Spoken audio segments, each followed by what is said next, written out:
envisioned myself as a chef. Actually, as a child, I wanted to be an attorney. So I became an attorney, went to law school, did the whole haul.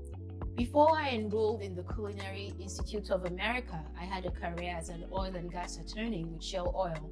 Oftentimes, when people learn that I used to be an attorney, I hear things like, oh, you must have hated being an attorney. That must have been awful for you because the corporate world is this or that. And on the contrary, I liked it. I enjoyed my job while I still worked as an attorney, but I've always had a passion for food and I've always wanted to own my own place. I would read every business biography I could lay my hands on.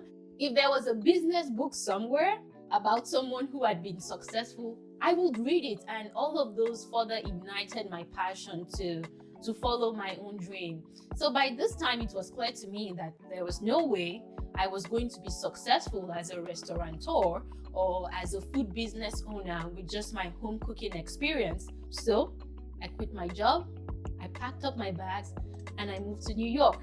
This was the beginning of my journey as an immigrant in America.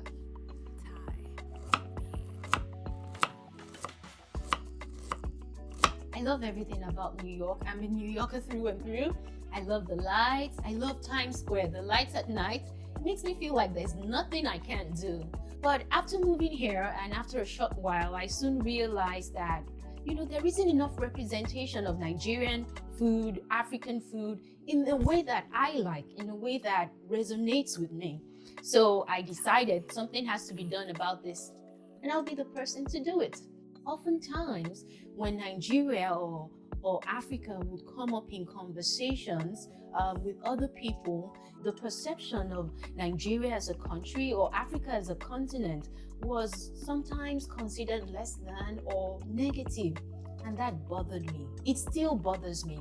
I know that Nigeria as a country does have some challenges, but that's not all the country is about. That's not all the African continent is about. So DUNDU is my opportunity to share a positive narrative of Nigeria, of Africa through food, of my culture, of my heritage, of who we are as a people, how warm Nigerians are, how fun we are, how determined, how passionate, and how resilient we are as a people. All of that is why I started DUNDU.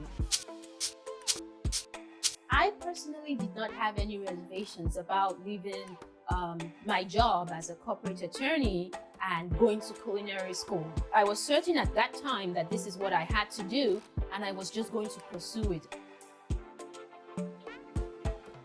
I wasn't exactly clear on how exactly my journey would be, but I knew two things. I had to own a food business. It had to be offering West African food, particularly Nigerian food.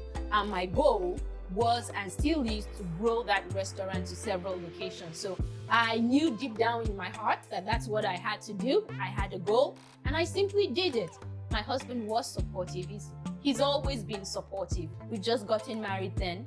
And I shared this with my siblings as well, and they were all very supportive. I remember my immediate elder brother, Shola, saying to me that, he said that to me in Yoruba language. What that simply means is, oh, now you're going to be frying plantains for a living. Well, you have to refund the family whatever was spent on your law school fees. So, but it was a joke. They've all been super supportive of my ambitions, and they've stuck with me through this all. So I love them big.